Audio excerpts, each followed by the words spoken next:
Okay, start off with this. It's probably a good question to start with. What is the point of coming to a retreat? I have always been a law-abiding citizen and an obedient child. Kindly explain the benefits.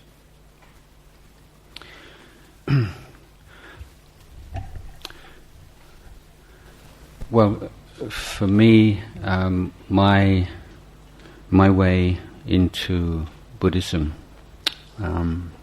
began as a teenager when I looked around me and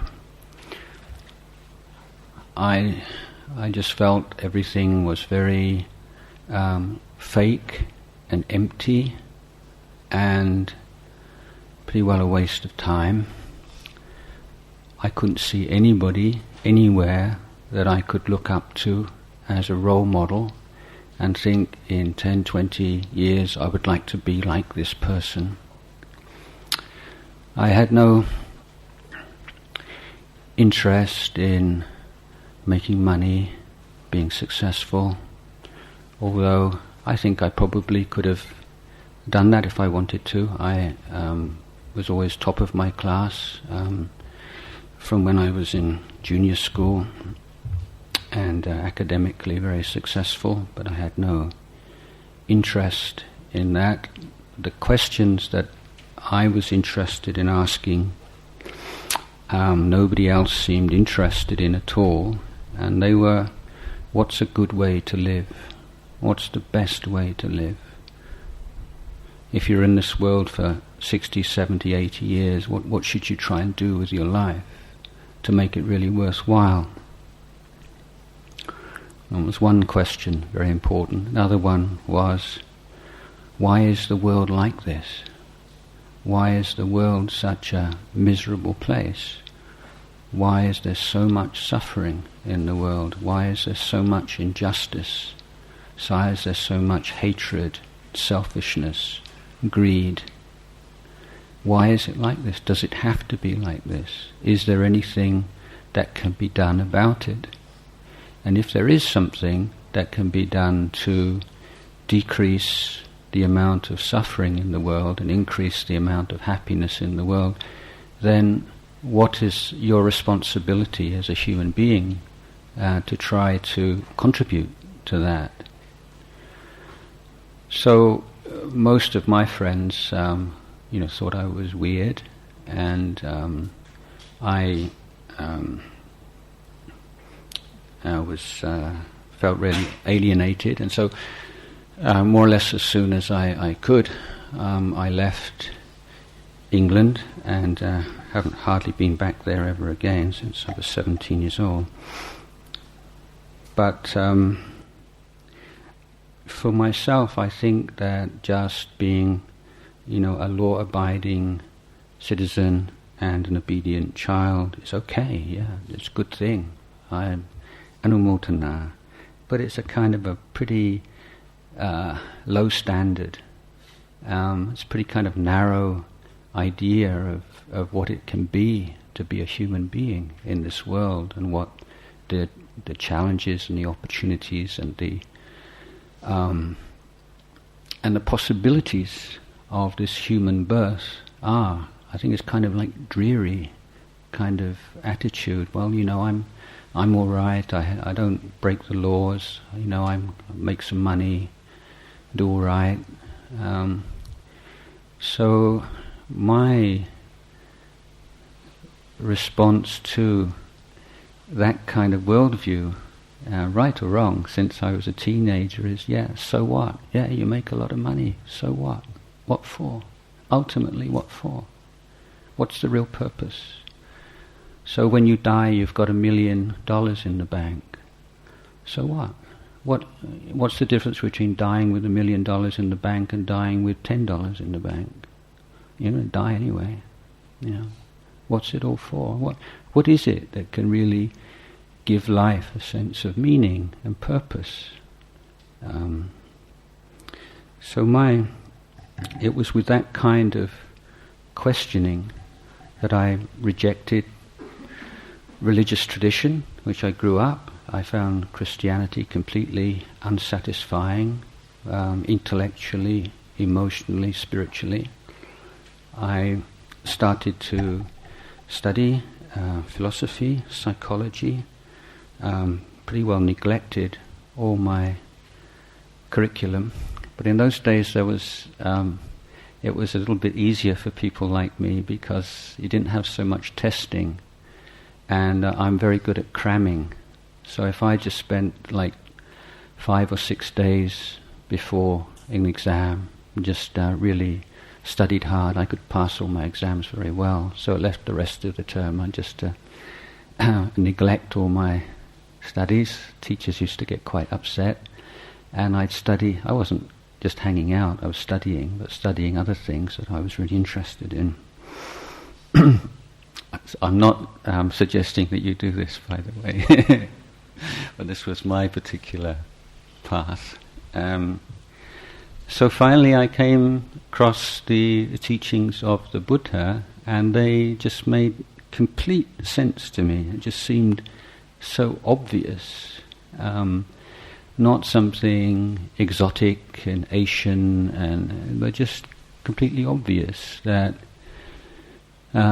human beings have wonderful potential, but it's a potential that only can be realized through study and through practice and effort, and that following the Buddha's teachings, one has an opportunity to abandon all the causes of suffering in one's own heart, and is able to help to reduce the amount of suffering, increase the amount of happiness and welfare in the society in which one lives.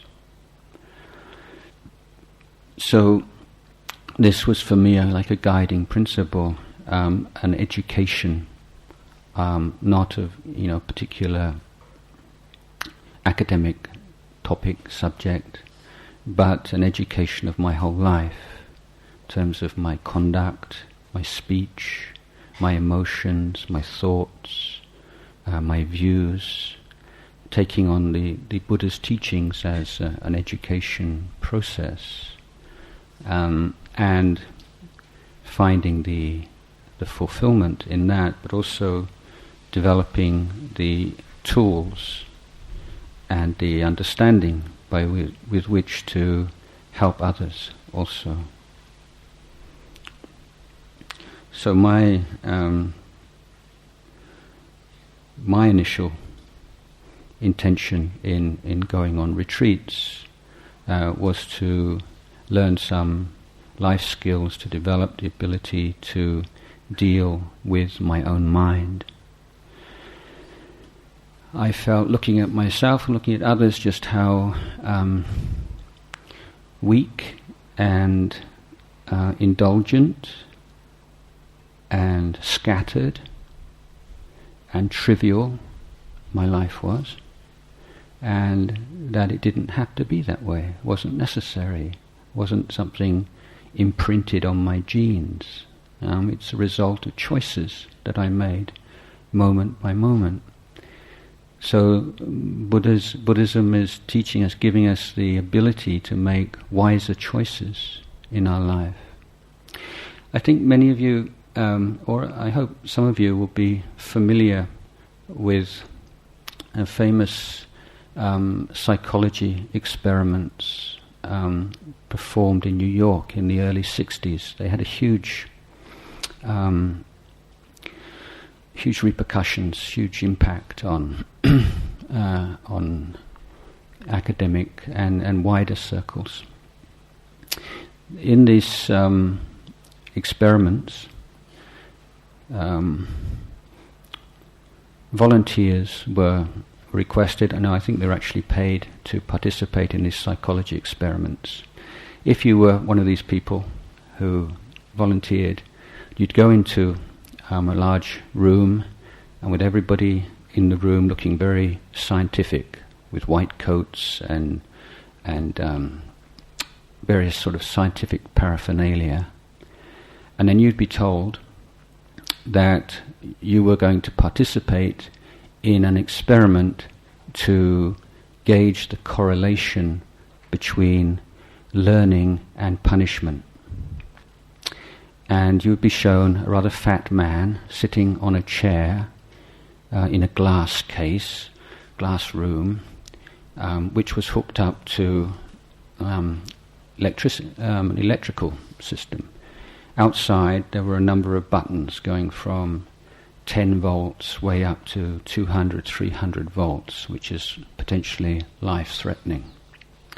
You'd be told that you ask this person these questions, and if they cannot answer, you give them an electric shock to see whether that will make them answer any more quickly, try harder.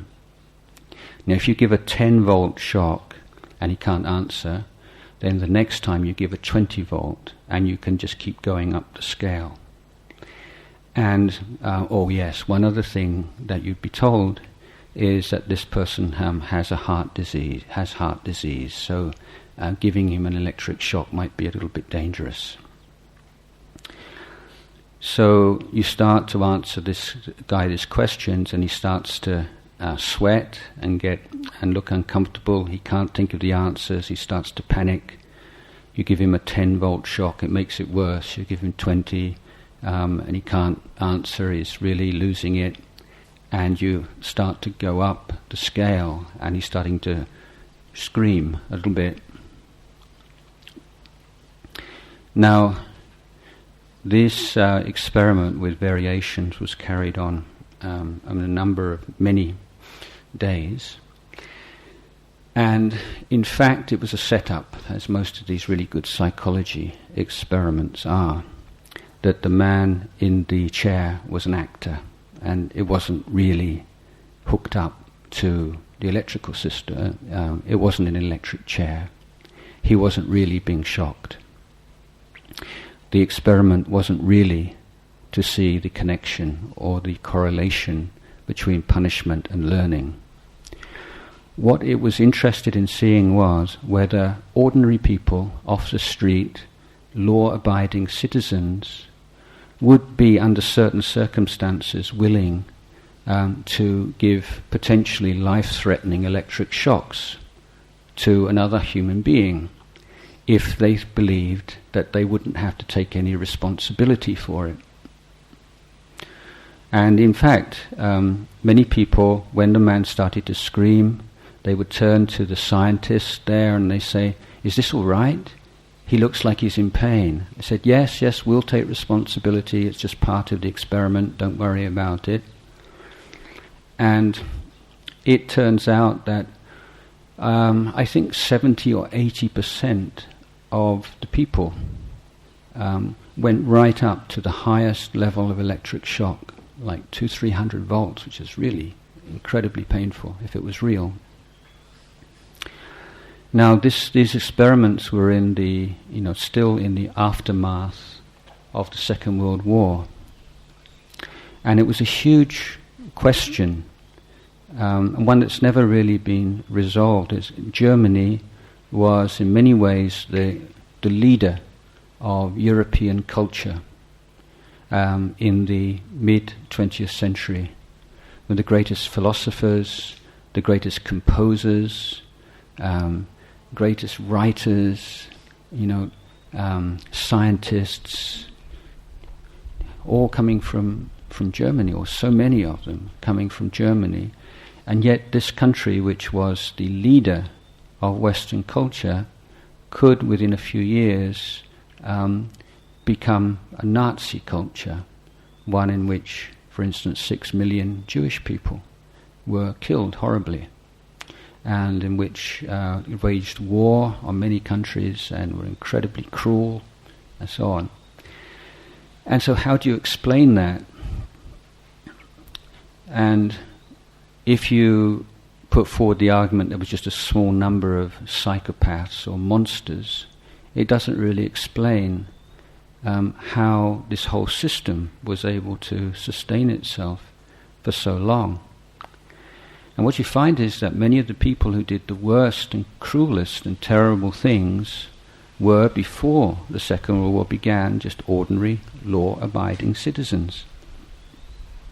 And if the society hadn't changed in that way, they may have lived their life that way. The point being that morality, kindness, compassion, honesty, so many of these qualities, unless they've been systematically developed, tend to be extremely superficial and can disappear overnight. You can, many people, the majority of people, can be rather kind and unselfish, but because surrounding the situation and conditions allow them to be that way, or encourage them to be that way, but because they've never consciously developed those qualities in their mind, it's just like automatic, unthinking, sort of sleepwalking kind of virtues, that suddenly things change and you're put on the spot, and it's more difficult to be virtuous than it is to be unvirtuous. It's easier to be cruel than it's to be kind. Many people just become cruel because it's easier, because they've always followed the easy way. So this is the danger. When everything comes very easily, you just take the easy path again and again and again, and then that becomes who you are, the person who takes whatever's the easiest path. So if you're fortunate enough to live in a society or in a family where the choices you're encouraged to make are good ones, then maybe you get away with it. But if suddenly things change and you're in a situation where it's easier to be dishonest and cruel and selfish, then you'll probably be that way, because you don't have any core to your being. You just follow whatever is given. And so that very kind of conditioned, superficial, sleepwalking kind of existence is normal and completely natural, and is in fact in many ways encouraged in the society in which we live. So for me, Buddhist practice and coming on a retreat is part of this, means taking an interest in self-development, developing a real core of meaning and purpose in your life, taking responsibility for your life, not just sort of floating along and just following the party line, whatever it may be, but really finding out for yourself what life's all about, and finding a way towards some sense of real inner value and worth. So to do that you need certain mental strength, integrity, self-discipline. These kinds of qualities may not be very popular these days, and not very many people aspire to them, but it's a timeless truth that without them you can't really achieve anything very much. And to think, you want to achieve something. I mean, to be a little bit direct. I mean, how many of you could stop talking yesterday? How many of you even tried? There again, this is where you can really see. I mean, what happens is we follow our desires, we follow what's easy, and then probably you come up with some kind of reason for it afterwards to explain it, so you feel a little bit better about yourself when you're unable to keep to a particular standard or promise. So in fact, modern education system is one which is often giving you more and more sophisticated excuses for following your desires, rather than making you more rational. It means that you have very much more skillful at creating rationalizations for conduct, rather than being more rational. So to put it on a slightly more positive note, there's a huge amount of research these days, basically made possible through latest technologies such as MRI machines, to establish the value of developing mindfulness and the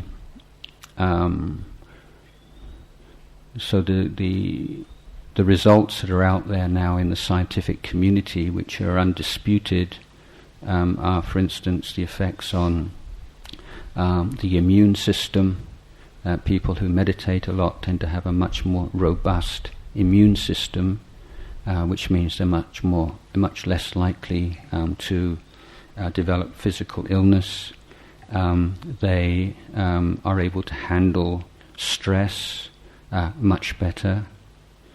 There are changes in brain function and brain structure as a result of a sustained meditation practice. These days they talk of certain if the brain is often divided into 3 levels or 3 parts. So you have what's called the reptile brain, the mammalian brain, and the sort of the higher cortex. So this idea that the evolution of mankind, you start off with this reptile brain, which is basically, fight or flight. So like strong emotions for procreation or for survival. And then we develop the emotional brain, the mammalian brain, and then the last, sort of the truly human brain, the rational faculties and so on, are in the cortex of the last development of the brain. So sometimes these different parts of the brain don't work in harmony very well. We have like caveman emotions in modern sophisticated environments, and they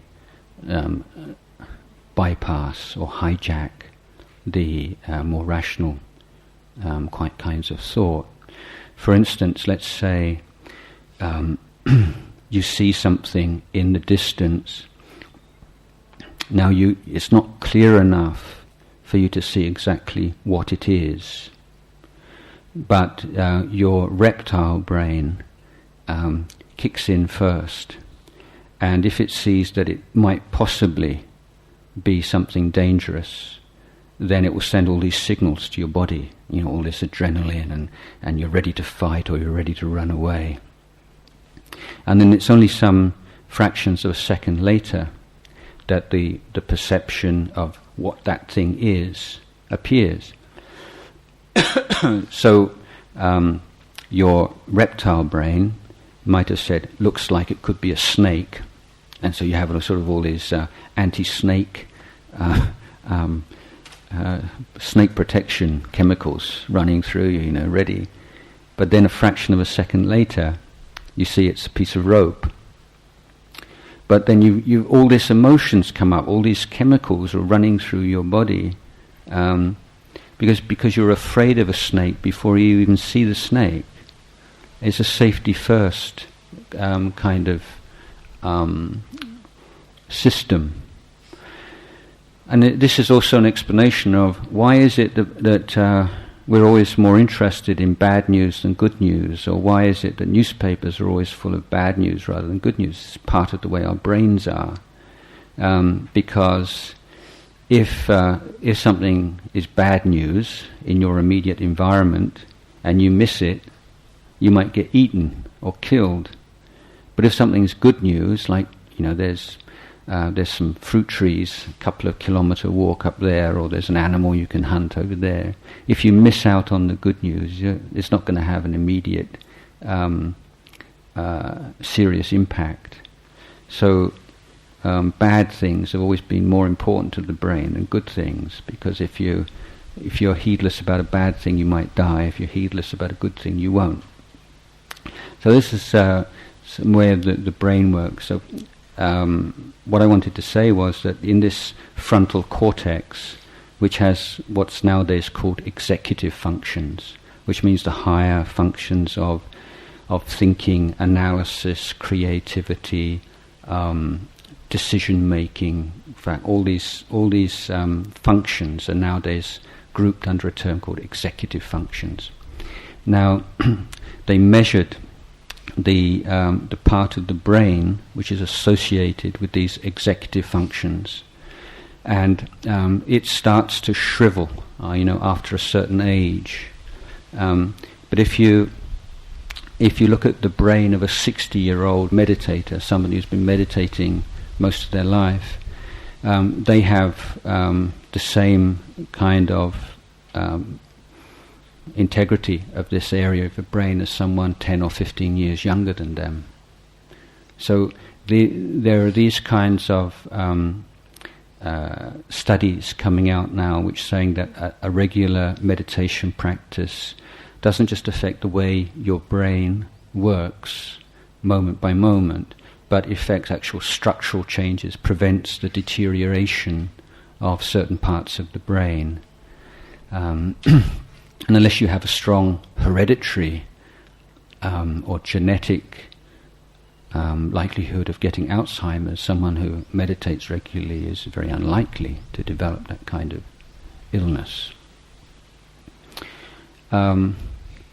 The restraint and the ability to delay gratification, the ability to control negative emotions, to deal with negative emotions effectively, to promote positive emotions, to experience inner happiness. These are all the kinds of benefits of meditation practice.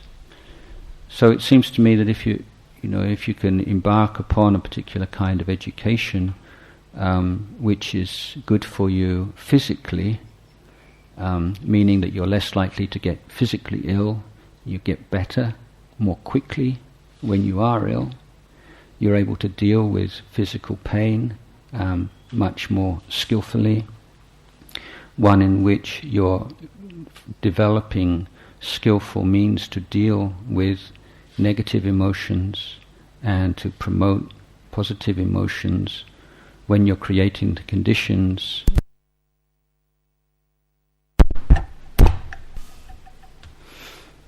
for the efficient working of the higher mental faculties like critical and creative thinking, then I think meditation is well worth the effort.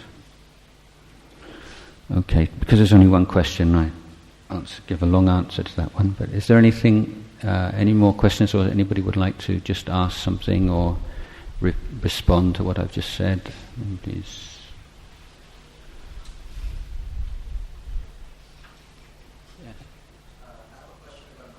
Yeah. So one feels happy in the absence of suffering, and one feels suffering in the absence of happiness. Yeah. And so my understanding that wisdom teaches you to remove yourself from emotions, and in doing so, find true happiness. So the question is, how does one find true happiness without first understanding true suffering? Yeah, I have to kind of deconstruct that question a little bit. There is, because the words that we use in English are so imprecise. English is a really good language for like technical subject, but when you start talking about the human mind, it's very imprecise, and it's very open to confusion. So there's one level of pleasure. Let's maybe use the word pleasure rather than happiness. So, in fact, what the Buddha is saying is that the suffering is, on this level, suffering is the other word, it's very imprecise, is more fundamental than pleasure. The pleasure tends to be a reduction in the intensity of suffering. So for instance, you're really hot and really bothered, and you come into a cool place and you feel really pleasurable because you've reduced the amount of suffering. And many experiences of everyday pleasure are merely that. Or when you get something that you really, really want, it's questionable how much of the pleasure is in the consumption or the experience of that particular object, and how much it is just taking away all the stress and the tension and the desire of wanting to get it, afraid that you're not going to get it. And the fact that this kind of pleasure doesn't tend to last very long because it's conditioned by all kinds of things that you can't control. For instance, your own physical body, and you can only physiologically, you can only sustain a certain level of happiness for pleasure, physical pleasure, for a certain length of time. Then you get hungry, you're tired, you need to go to the toilet or whatever. Now, another part of this is that this kind of pleasure often leads to more suffering in the future when you start to derive less and less pleasure from the same stimulation. So you see this with drugs. You take one pill and you get a certain kind of high, and then after a while you need to take two to get the same kind of high, and you have to take three, and then you're on the path of addiction because you have to increase the stimulation. So this is the law of diminishing returns. So this is the whole sort of play of pleasure and pain in everyday life.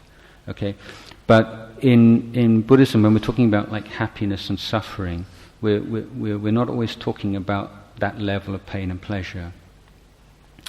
And it's important to recognize or understand that Buddhism's not teaching like an emotionless kind of state where you just don't feel anything. That's like a goal to aspire to. But what we can observe is that certain emotions are stimulated and fed by ignorance and craving, and certain emotions are not. And so through the path of meditation and practice, as you reduce the power of these negative thoughts and cravings, then the emotions associated with them become less. But those emotions which are not created or fed by negative emotions or ignorance actually become stronger. So one of the key things to observe is how intimately connected wisdom and compassion are. And the Buddha, when he was enlightened, became someone who was his Buddhahood was most clearly defined in terms of his wisdom and his compassion. So those are the two sort of main powers or virtues of the Buddha. So these kind of positive emotions of kindness and compassion, empathy, all these become released and become much more powerful to the extent that you can let go of the negative emotions. But it's an emotional development, it's an abandonment of negative emotion and development of positive emotion. But even with the positive emotion, if you identify with the emotion, say that's who I really am, then you're liable to suffer through that force of identification. So there's pain and pleasure alternating in daily life, something to study and understand the whole dynamic of. And then there's a much larger question of what is happiness, what is suffering, and there are very many different and increasingly subtle levels of this. And I think one analogy in comparison is of health. If we say someone, I'm in really good health, and then you were to say, someone was to ask you, well, what does that mean? What do you mean in really good health? It's very hard to answer that question in a positive idiom. You have to usually say, well, I don't have any aches and pains, or I don't have this, or I don't have that. So, and then somebody said, well, that sounds a pretty kind of negative thing, just all the things you don't have. But, what's health really like? But it's so difficult to express that verbally. And the kind of happiness that develops through Dhamma practice is like that.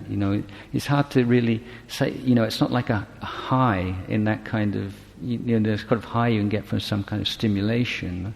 But it's that sense of health, like mental health, where you don't have this depression or anxieties and worries and agitation and all those unhealthy mental traits are no longer present or only very fleetingly present.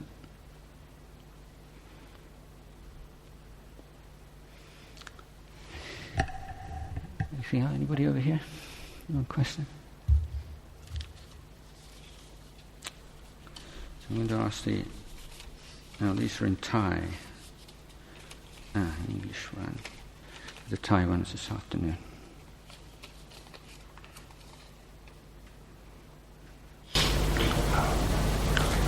Yeah. Yesterday you mentioned if sometimes you see pleasure on taking sleeping pills or drugs or etc. and then it's not good for you to force them to do it. Sometimes I have some friends who have not mental problems, but they're living into meditations since they were young as well. But lately he or she has been feeling like over the past 3-4 years the personality are changing. So like OCD, obsessive compulsive disorder, or anxiety disorder, and becoming decisions or anything in his life is not as it was before. Before it was very outgoing, and now that he get into it, and before that he can make good decisions, and the business is doing well, after a while, he hardly gets involved or anything. Sure. So I recommend him first go out on this good friend, he went to the temple every day to work, and he went to talk to them. The doctor diagnosed him with anxiety disorder and obsessive compulsive disorder. And now he's taking some medication which he feels, which he said that is helping him with. No, not at all. I quite sympathize. I think it's very important to stress that, like, meditation is not some kind of magic bullet, or it's not a panacea. I mean, it's not like you can cure every kind of mental problem through some meditation technique. Particularly if you take that technique out of the context of the whole of the Buddha's teachings, or the whole educational process. And this is what often happens, particularly as I've seen in the West, where people take Buddhist meditation techniques, but completely out of the whole context of the Buddha's training of sila, and samadhi, and panya. But to begin with, prevention is better than cure. But in the case that someone has quite a chronic illness like this, then drugs, can play an important part, at least short term, just to give somebody the ability just to rest and to sort of make a fresh start.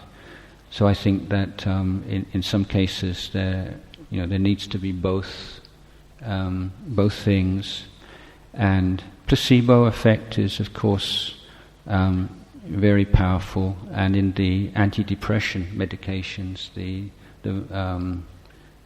what do they call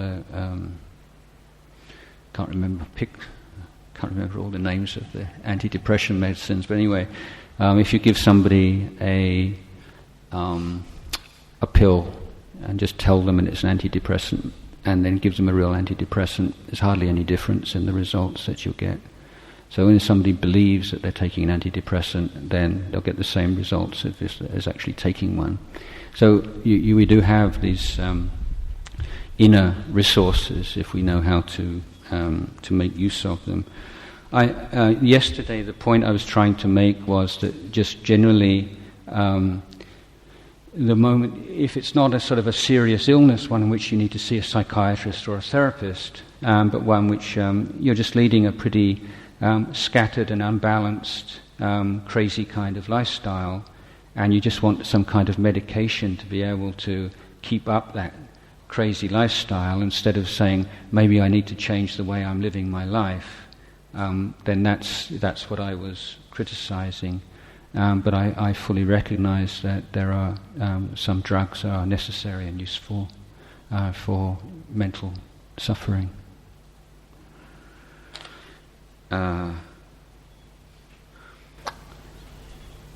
Atlantida war civilization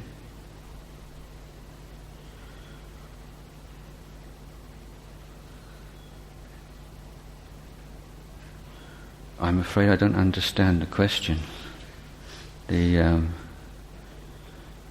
Atlantida war civilization, something 72 or 73, it was clean, parenthesis, complete civilization, now civilization N84 mixed combined. Devil stealthily, I don't, maybe if you could rephrase that in Thai, or I don't really know what the question means. Something about God and the devil anyway. Does anybody want to ask, or if you're embarrassed, maybe just to rephrase the question?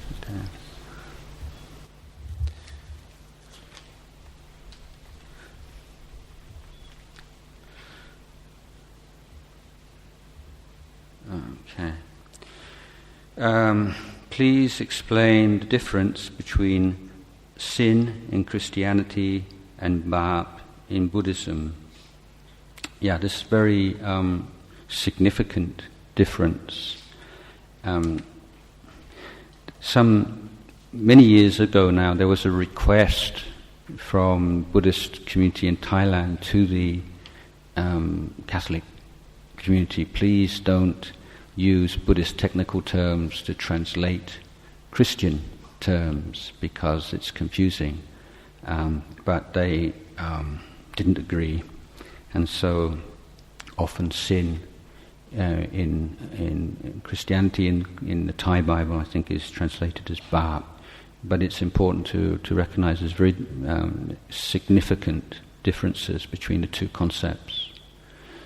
So in Christianity, you have the idea of a God who lays down rules. Humanity should learn these rules and keep them. And if you're disobedient, then God will punish you. And if you're obedient, God will reward you. So it's a reward and punishment system. You need to know what God wants you to do and try to do it.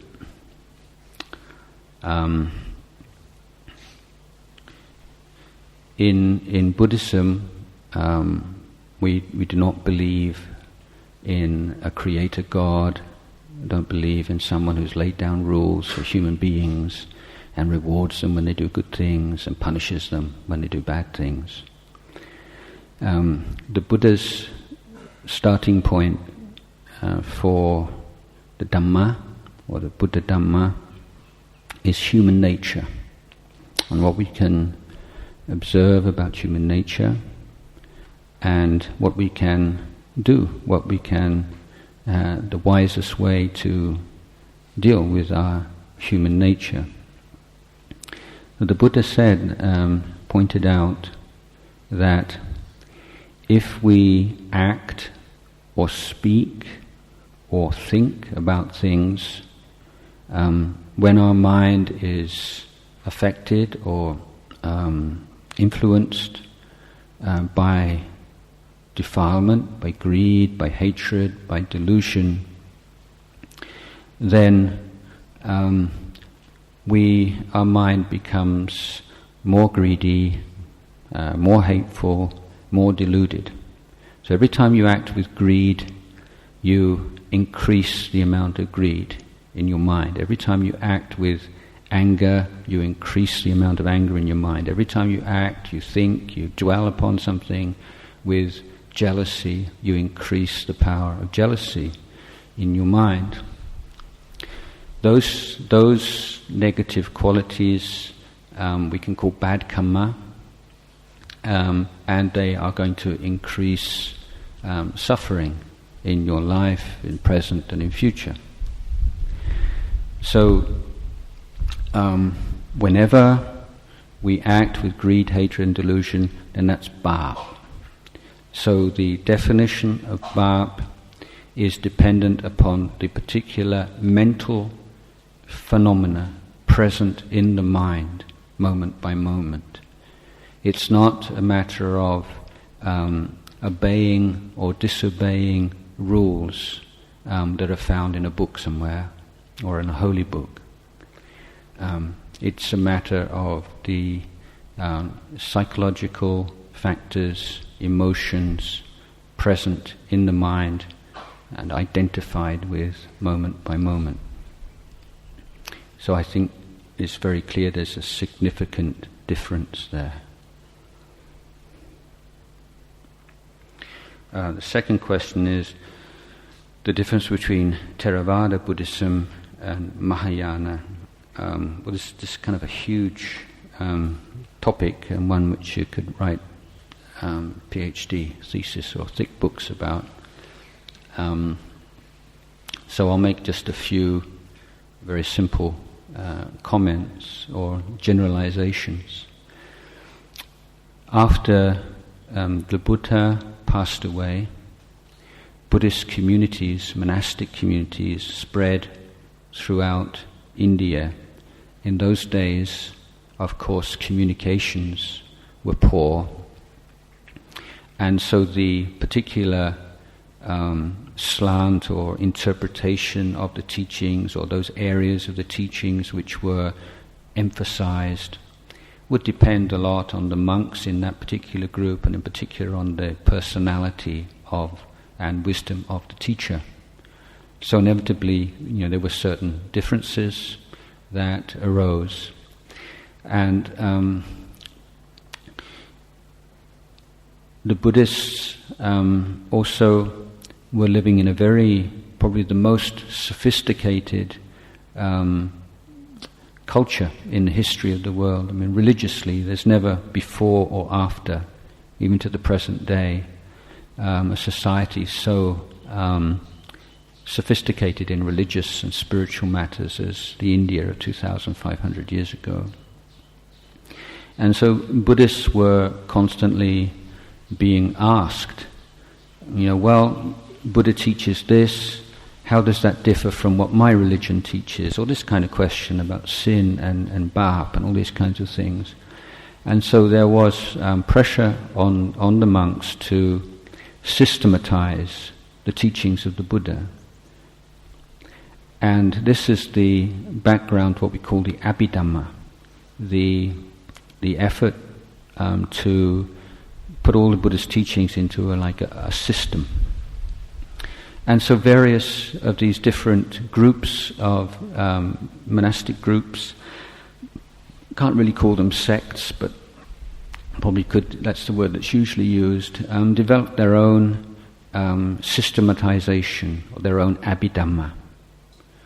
So what we have was usually called the Tripitaka. We have the suttas, which are the discourses of the Buddha, the Vinaya, which are all the rules governing the life of the monks, and then we have Abhidhamma. But there's not just one Abhidhamma, there are lots of Abhidhammas according to the different sects and their scholars systematizing the teachings. So we have a Theravada Abhidhamma, and there were various other Abhidhammas. So this was a cause for some divergence. And after a while, you could see that the groups of monks developed into two main kind of groups, which we could very simply refer to as the conservatives and the liberals. Okay, so the conservative groups all had the basic idea that the teachings that the historical Buddha laid down are complete, and there's everything there that human beings need to study and practice and realize enlightenment. And it is the job of monks and those Buddhists to transmit those teachings, to look after them, to keep studying and practicing them, and to share them with anyone who might be interested. So that's the conservative group. And there were many of these sects, and all of them gradually disappeared. And the one that survived was called Theravada, what we now call Theravada. It spread to the south of India and then moved over to Sri Lanka, where it flourished. Now the other sects, it was called liberal, had many new ideas about the Buddha, who the Buddha was, what enlightenment is, and they were also much more willing to adapt to surrounding value systems and religions. Their idea was that you maintain the essence, but you should be willing to be more flexible with cultural, external or superficial elements of the teachings in order to spread the teachings as widely as you can. So this was a much more kind of missionary, expansive kind of Buddhism, which spread throughout India and also northwards into China, and eventually from China to Tibet and Korea, Japan, all those countries in northern Asia. So this Mahayana Theravada division is sometimes called Northern Buddhism and Southern Buddhism, although for a long time it was Mahayana and Hinayana, but Hinayana was considered to be quite an insulting term, so it was agreed quite recently to use Theravada in preference to that. Just as a digression here, monks of the Theravada school, it seems, spread also in various places, and one group ended up in Egypt and may well have formed the role model for the Christian monastic system that grew up in the desert of Egypt and Middle East. But also the word Thera is believed to be the root for the modern word therapy, therapeutic, so something that cures and heals the human mind. There is belief that it comes from the word Thera, and it originates with this group of monks living in Egypt, but there's a kind of a paper on this, whether or not it's correct or not. It's an interesting point. Mahayana Buddhism, with its very liberal kind of stance, absorbed elements of the cultures and religions that it met as it expanded. Where it went to Tibet, for instance, Tibet had a very powerful animist culture called Bön, and so the Tibetan Buddhism absorbed a lot of animist and magical practices. Went to China, of course it met Confucianism, Taoism, and absorbed them into itself. It went to Japan and absorbed Japanese cultural elements and religious elements. Again, it's in the Mahayana school itself, and eventually you have Tantrayana. Then there are different kinds of philosophies and teachings. One reason is that they started to write their own suttas, which were ascribed to the Buddha. So instead of saying this is, the teaching of our wise monks or our teacher, they said this is the Buddha said this and the Buddha said that. So they were criticized for this. They said, how can you put these words into the Buddha's mouth? So the answer to this was that at the time of the Buddha, people weren't very intelligent, and the really highest teachings were just too hard for people of that time to understand. So the Buddha gave them to the Devas, to the Tevada, and said, look after these teachings until some really smart people are born. And then you can transmit Tai Taught to these smart monks as opposed to the dumb monks in the Buddha's time. And so they said, this is what happened. So we got these teachings from the Devas, but the Devas got them from the Buddha. And that's why they're every bit as authentic as the Pali Sutta.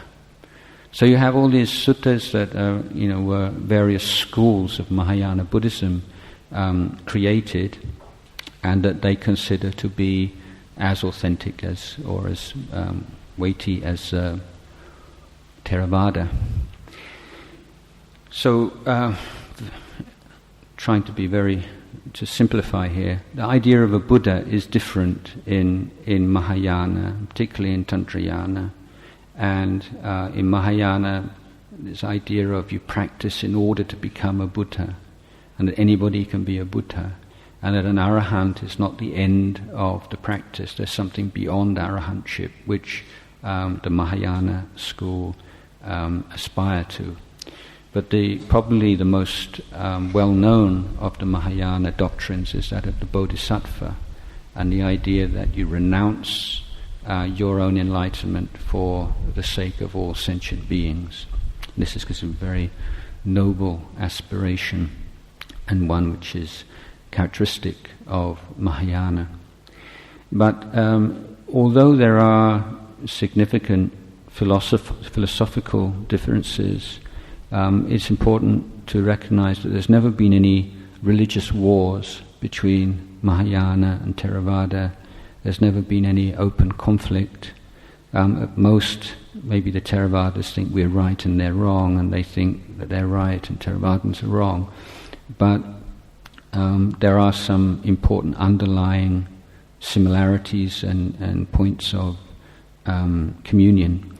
One is that the Four Noble Truths is basically accepted by all forms of Buddhism. They say there is suffering, there is a cause of suffering, there is an end of suffering, and there is a path to the end of suffering. So so the first two of those Noble Truths are explained almost identically. The difference is in the understanding of the third Noble Truth, what is the complete release from suffering, and most obviously in the fourth Noble Truth, the path or the particular practices that lead to freedom from suffering. But the overall framework of the Four Noble Truths is common to both Theravada and Mahayana. Well, we've run over time a little bit, so I think we'll leave the morning session at this point. And please try to be mindful and aware and composed during the midday.